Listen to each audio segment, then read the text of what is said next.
In this video, I will show you how to find and sync contacts on Instagram.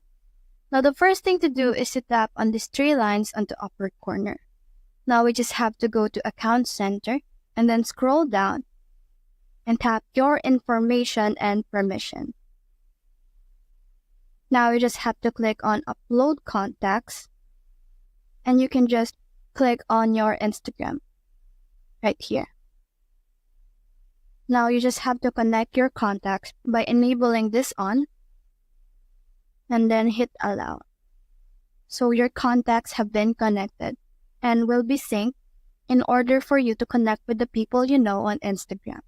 So you just have to go back and tap on your following.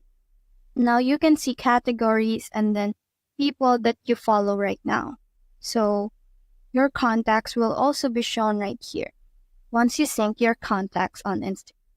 So that's it. That's the whole process. If you have found this video helpful, please leave a like below and subscribe because it helps me reach more people. See you soon.